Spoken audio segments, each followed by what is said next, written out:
Have you ever come home after a funeral and something just felt off? You flip on the lights, but the room feels dimmer than usual. The air is still, almost too still. Your body's tired, yes, but it's something deeper. A quiet heaviness that lingers, and over the next few days it settles in. The mood shifts, you argue over small things, sleep gets lighter. Even the plants by the window seem dull. Most people chalk it up to grief or stress. But there's one small detail most of us miss. Something we do without thinking, something that could be quietly affecting the energy of our entire home. It's the clothes, the outfit you wore to the funeral. You hung it back in your closet. Maybe you dropped it on a chair or planned to wash it later. It doesn't seem like a big deal, but in many energy practices, Eastern, Western, modern, and ancient, what we wear during emotionally charged events absorbs more than just scent or dust. It holds onto feeling, vibration, residue. And if you step into your house still wearing those clothes, you may be inviting more than just your footsteps inside. This video isn't about superstition or fear. It's about awareness, about what your home quietly absorbs and what you can do to protect the peace you've built there. Because a house isn't just walls and furniture. It's a container for your life. And like any container, it fills with what you bring into it. If you've ever wondered why things feel heavy after a funeral, or why your energy just hasn't reset, this might be a piece of the puzzle no one told you about. Let's talk about the one habit that could be shifting your home's energy, and the simple ways to bring lightness back. Mistake 1, going straight home after a funeral. Most people don't think twice. The service ends, they thank a few family members, maybe give a lingering hug, then walk to their car, put on soft music, and head straight home. It seems like the natural thing to do. After all, home is where we rest, reset, breathe again. But what if going straight home after a funeral is the very thing that prevents you from doing any of that? Let's take a closer look. Funerals are heavy, not just emotionally, but energetically. The room holds collective grief, silence, tears, whispered prayers. Even if you didn't cry, even if you kept your composure, your body still stood in that atmosphere. You breathed in that air. You touched the hands of mourning. You were present for a final goodbye, and your nervous system felt all of it, even if you couldn't name it. That's the thing about energy. It doesn't wait for permission. It imprints. And when we leave, it clings, not just to our clothes, but to our skin, our breath, our emotional field. It stays with us until we move it. Now imagine walking straight into your home with that residue. A home that up until now has held laughter, conversations, music, quiet morning coffee. A space that protects you from the outside world, that holds your daily rhythm, your family's pulse. When you cross that threshold after being in a space of grief, without pause or transition, what you're really doing is bringing the weight of that goodbye into the most sacred space you have. You might not notice it right away, but over the next few days, things feel a little slower. The air seems heavier. Conversations start and stall without reason. You wake up more tired, small things irritate you. The fridge hums louder. The silence stretches longer. You tell yourself it's just grief, and maybe part of it is, but part of it is also energetic confusion. Your home has no idea what just entered.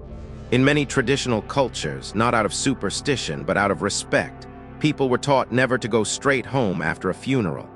They'd stop at a busy corner, sit at a cafe, buy something small, take a slow walk in a park, even circle the block before turning into the driveway.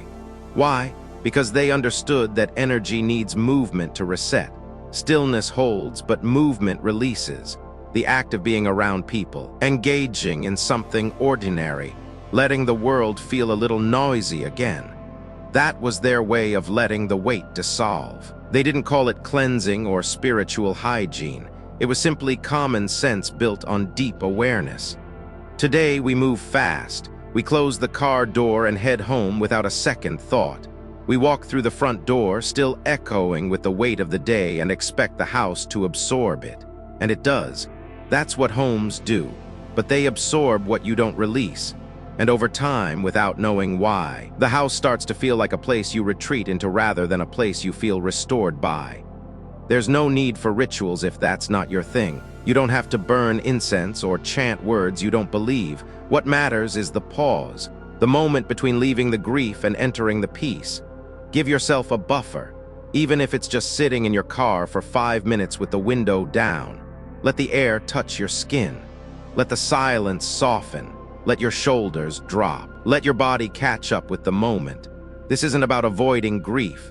It's about honoring space, both the space you left and the one you're about to enter. Because your home isn't neutral.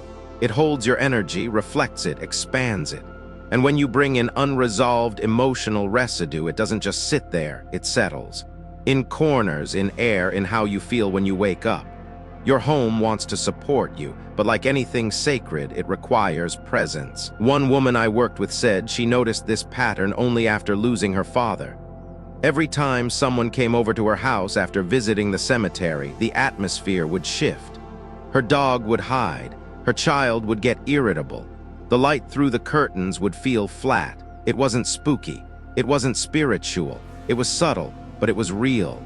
When she started asking guests to take a short walk or sit on the porch for 5 minutes before entering, everything shifted. The house stayed calm. Her child stopped waking up at night. Her own chest felt lighter. She didn't know the science, she just knew it worked. This is what it means to be mindful, not in a trendy way, but in a deeply human way. To understand that transitions matter, that everything we feel leaves a trace, that spaces need protection just as much as people do. And that your front door isn't just a way in, it's a threshold between worlds. So next time you attend a funeral, give yourself that space. Don't rush to return to normal. Sit with the moment, let it finish breathing. Stop by a store, call a friend, stand under the sky, touch something alive. Give your body the message. We are moving forward. Then, when you return home, you'll walk in with clean energy, not to escape what happened, but to honor it without dragging it behind you. Because what you carry, your home receives. And what your home holds, it reflects right back to you. Mistake 2, hugging children immediately after. There's a moment you don't question. You walk through the door after a funeral, exhausted, a little numb, maybe even a little relieved it's over.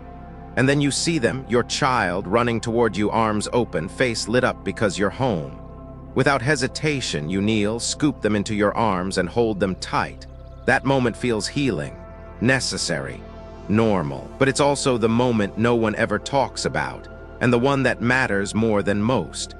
Because while your arms may be full of love, your energy may still be full of sorrow. It's hard to explain. We don't have a manual for what energy we carry after we leave a funeral. There's no checklist that tells us when we're clear. No alert that lets us know what we've absorbed or what's still lingering in our field. But if we're being honest with ourselves, funerals don't just stay at the gravesite or the chapel. They come with us. The tears we didn't cry, the silence we stood in, the emotions we couldn't name, they cling not as something supernatural, but as something deeply human. And when you hug a child immediately after carrying all that, you're not just offering comfort. You're also transferring weight they were never meant to hold. Children are sponges, not just emotionally, but energetically. They don't need explanations. They feel you, all of you. And unlike adults who filter and rationalize, children absorb and respond. Especially young ones, toddlers, infants, kids under the age of 6. Their energy fields are still open, unguarded. Which is why a parent's touch is one of the most powerful things they experience. That's the blessing. But that's also the risk. Many parents notice subtle shifts after a funeral but don't connect the dots. Their child becomes unusually clingy or oddly distant. Nightmares return, sleep is restless, tantrums spike. A normally calm child becomes emotional, volatile, unsettled. Most brush it off as a phase or they must have missed me. But what if they are simply responding to the emotional field we brought home with us? What if through that one instinctive hug they're picking up not our words but our weight? This isn't about guilt, it's about awareness. Because the answer isn't to push them away. The answer is to pause. Let's be honest, funerals drain you, not just physically but spiritually. You carry stories, grief, family dynamics, unresolved history. Maybe you cried, maybe you didn't. Either way, the experience leaves a mark.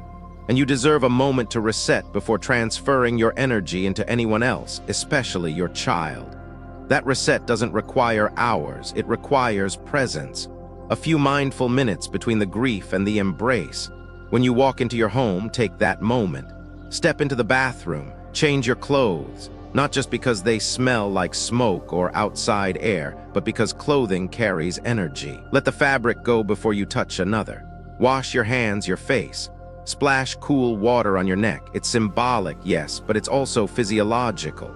Water soothes your nervous system. It cools the heat of held emotions. Take a breath. A real one, not the shallow kind you've been holding all day. Let your shoulders drop. Let your jaw unclench. Speak softly to yourself if you need to. Then, only then, go to them. Because when you hug your child after that pause, something changes. The weight you were holding isn't gone, but it's been softened. You meet them with presence instead of residue. You touch them with peace, not with the echo of tears. And they feel the difference even if they can't say it. Because children don't need us to be perfect. They just need us to be clean. There's a quiet power in the space between arrival and connection. It's where intention lives. And intention, more than anything, is what sets the tone of the home. When we move unconsciously from grief to touch, from sorrow to parenting, we muddy the field. But when we pause, when we give our hearts a chance to recenter, we protect the energy they grow in. One mother shared that after her father's funeral, she came home and immediately picked up her 2-year-old. She held him tightly, cried softly into his tiny shoulder. He didn't say a word, but that night he couldn't sleep. He clung to her shirt, woke up crying. For 3 nights. She thought it was teething or just toddler sleep regression, but something in her knew. The moment she took a day to herself, walked in nature, changed the sheets, opened the windows, saged the room, he stopped crying, slept through the night. It wasn't magic. It was the absence of emotional residue. You don't need to be spiritual to understand this. You just need to be observant. Children are mirrors. They reflect what we carry, not what we say. And while we can't protect them from every emotion, we shouldn't. We can be mindful of what we ask them to carry on our behalf. It's not about avoiding grief. In fact, children benefit from seeing us process emotions healthily. It's about timing. A hug given with a settled heart is a gift. A hug given while we're still energetically tangled becomes a transfer.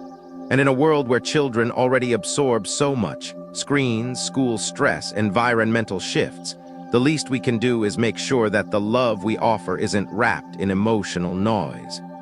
So, the next time you return from a funeral or any heavy emotional space, give yourself those 3 minutes, not out of fear but out of care. Change, rinse, breathe, be with yourself before you're with them, because when your arms open with clarity, your child doesn't just feel loved, they feel safe. And in today's world, that feeling is everything.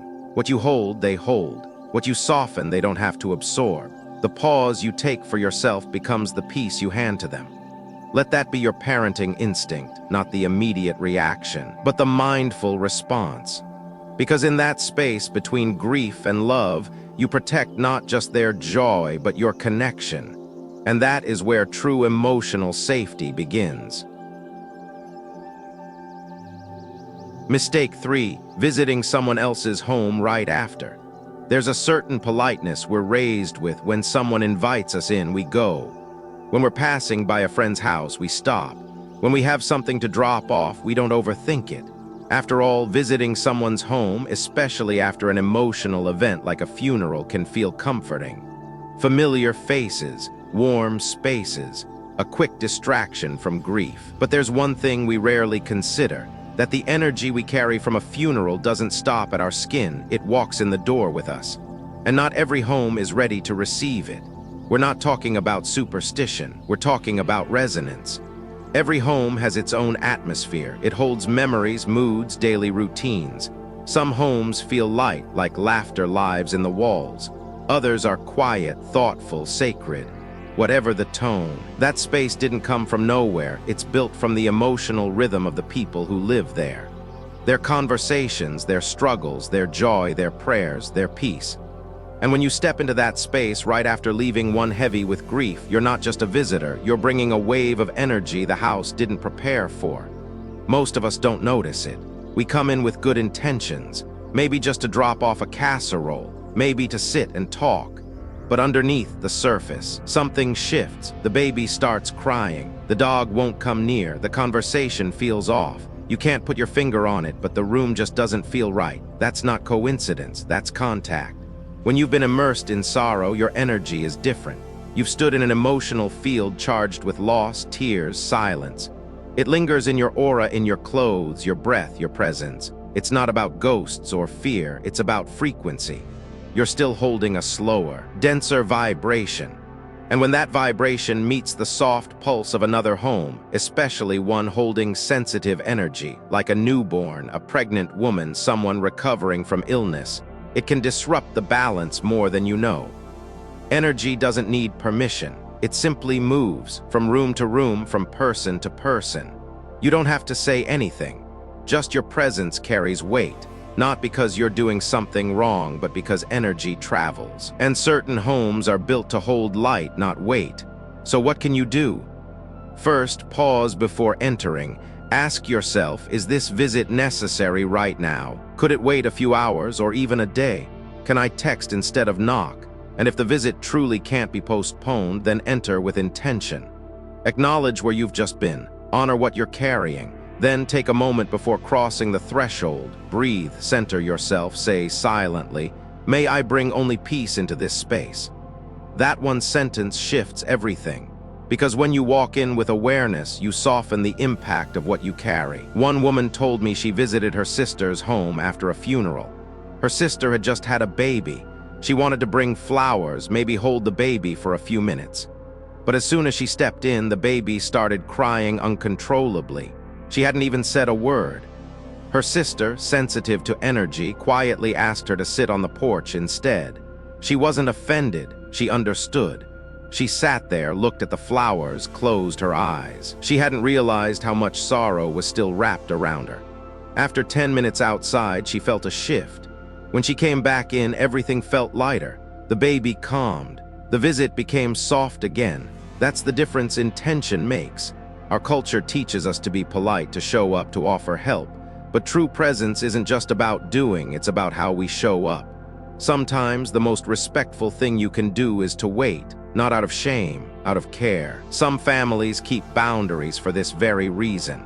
In many traditions, it's considered respectful to avoid visiting others immediately after attending a funeral. Not because you're impure, but because your energy field is still adjusting.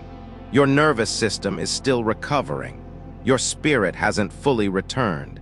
And other people's homes deserve the gentleness of your whole self, not just your body walking through the door.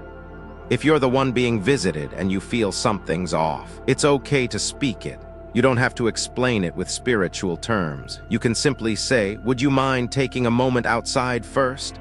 Or, "We just need a little quiet today." It might feel awkward, but honoring your space is never rude. It's responsible. It teaches others to value energy as much as action.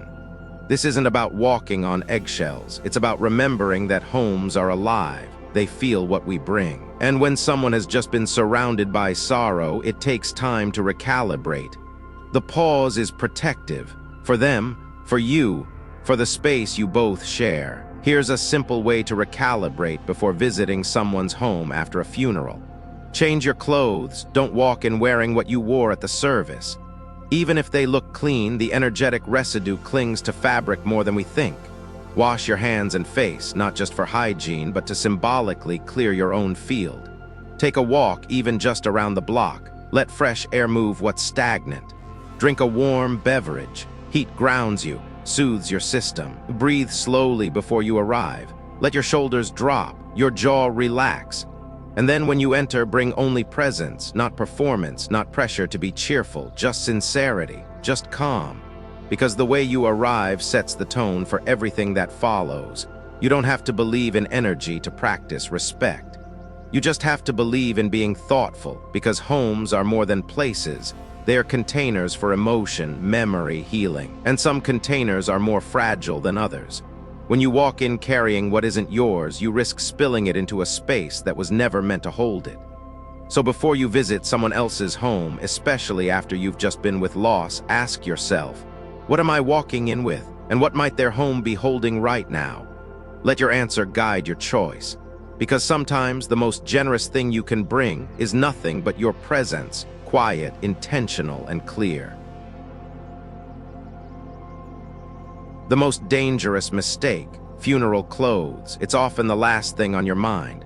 You come home after a funeral, you kick off your shoes, you toss your jacket onto a chair or hang it in the closet. Maybe the clothes you wore get mixed in with the laundry, or maybe they stay folded neatly, untouched, as if keeping a moment sealed in fabric.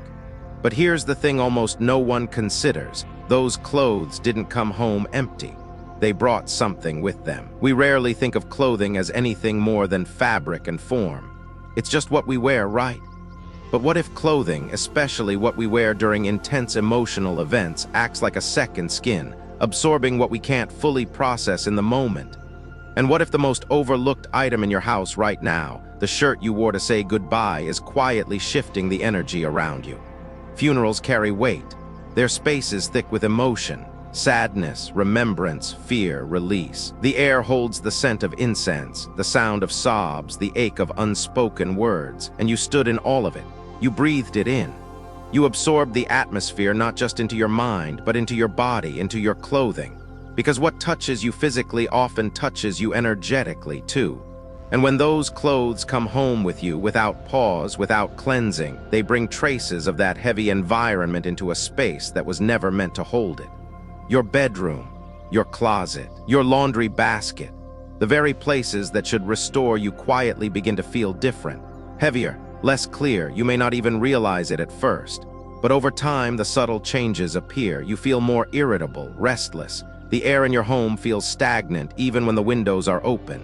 Sleep becomes shallow, conversations turn sharper. Pets act withdrawn, children become unusually clingy or sensitive. You try to explain it away. Maybe it's stress, maybe it's the weather, but part of you knows something shifted. And sometimes that shift begins with what you brought across your doorstep. This isn't about superstition. This is about energy transfer, something even modern science continues to explore.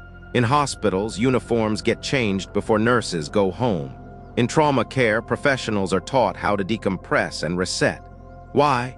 Because spaces of grief and intensity imprint.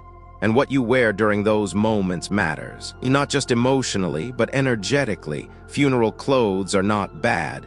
They are not cursed, but they are saturated with atmosphere, with memory, with energy that wasn't meant to stay. Think of them like sponges. They did their job. They held what you couldn't speak. But their job is now done. The mistake is not the wearing, it's the keeping. Some people report feeling unsettled for days after a funeral, unable to concentrate, unable to sleep, with no clear reason why. And when asked what they did with the clothes they wore that day, the answer is often the same: I left them on the chair. They're still hanging in the closet. I haven't touched them since. That static holding is where the weight lingers. It becomes part of the environment, not loudly, but quietly, subtly, steadily. So what can you do? Start by honoring what those clothes held. They helped you show up for something sacred. They helped you walk through a difficult goodbye. They served you. And now it's your turn to release them with the same care. When you return home, change as soon as you can. Don't sit in them. Don't eat in them. Don't rest in them. Change with intention. Acknowledge the transition. Let it be a small ceremony of its own, not dramatic, just deliberate.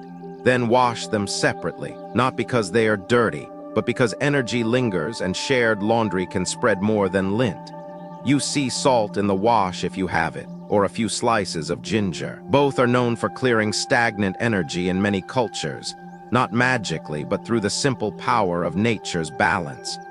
If the funeral was particularly emotional, or if you feel something stayed with you that you can't shake, consider letting those clothes go altogether. Donate them if they feel neutral. Release them with gratitude if they feel heavy. Burn them only if it feels deeply necessary, and always with care and clarity. And most importantly, don't treat this as treat it as hygiene, energetic hygiene. Just like you wouldn't wear a mud-soaked outfit into a clean bed, don't let grief-soaked clothing linger in a space meant for healing. Your home deserves fresh air. Your body deserves a clean reset. Your spirit deserves closure.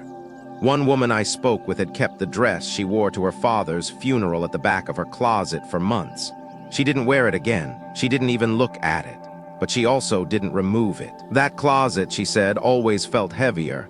Her bedroom didn't feel restful, she saged. She rearranged furniture, nothing shifted, until one day she touched the fabric and felt the full wave of memory return. She cried, not from sadness, but from knowing it was time. She thanked the dress, folded it gently, and donated it to a local charity. That night, for the first time in months, she slept through the night. It wasn't magic, it was energetic closure, because grief is real, and it moves through us in layers, but we don't have to hold onto every layer forever, especially not in the form of cotton, wool, or polyester. Let the goodbye be a goodbye. Let the fabric that held your sorrow go back to the world clean, or let it go entirely. Your home is your sanctuary. It mirrors what you carry, and when you make room for peace, starting with the clothes that no longer serve your healing, you give yourself permission to return to clarity, to softness, to breathe.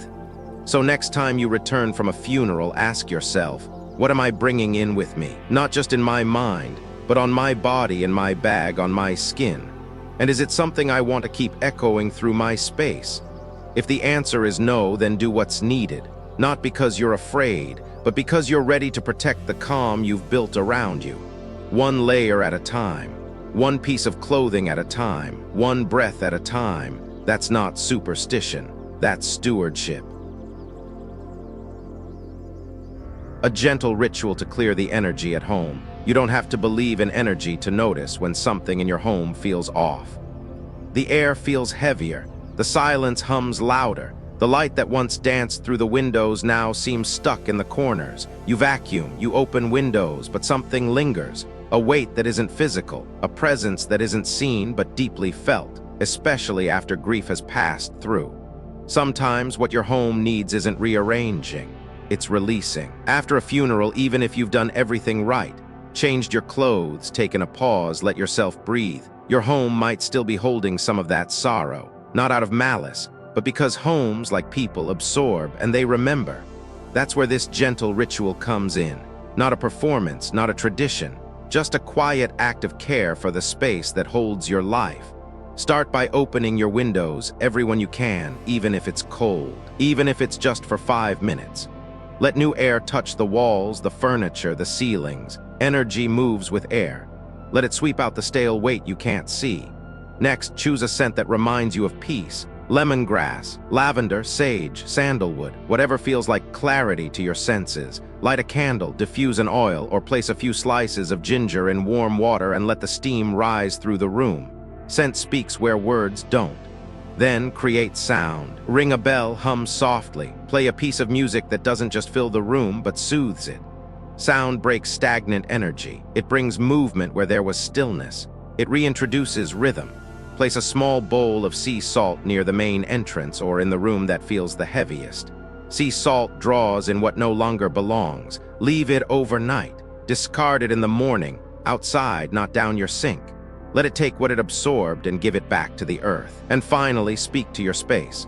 Not out loud unless you want to, but inwardly, with care, with presence. Say something like, "Only peace lives here now," or "What's heavy may leave, what's light may stay." It's not the words, it's the intention. Your home listens more than you think. This ritual isn't about religion, it's about relationship, between you and the space that sees your most unguarded moments. After grief has passed through, don't just tidy up, tend to it. Let your home exhale, because when your home feels light again, so will you. Final, we often think grief ends when the service is over, when the last guest leaves, when we fold the black clothes and return to routine. But the truth is, grief echoes, not just through our emotions, but through our spaces, our rhythms, and the smallest choices we make without thinking. Going straight home after a funeral, hugging a child before we've centered ourselves, stepping into someone else's home while still carrying the weight of goodbye, keeping funeral clothes in our closet like quiet relics of pain.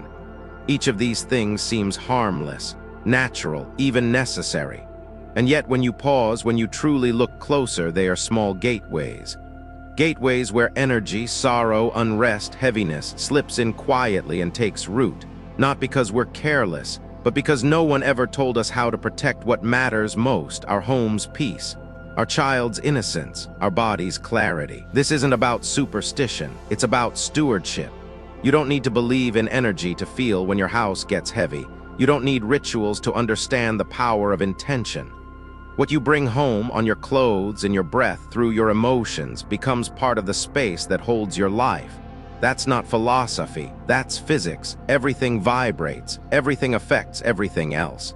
But here's the good news. Awareness changes everything. The moment you pause before crossing your doorstep, the moment you wash your hands before hugging your child, the moment you choose not to bring grief into someone else's sacred space, the moment you clear the air with fresh wind or with light or with salt and stillness, that's the moment you reclaim peace.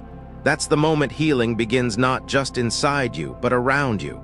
So thank you for walking this path with me today, for listening, for reflecting, for caring enough to consider what lives in the unseen. I hope something in this video met you where you are and gave you something quiet but strong to hold on to.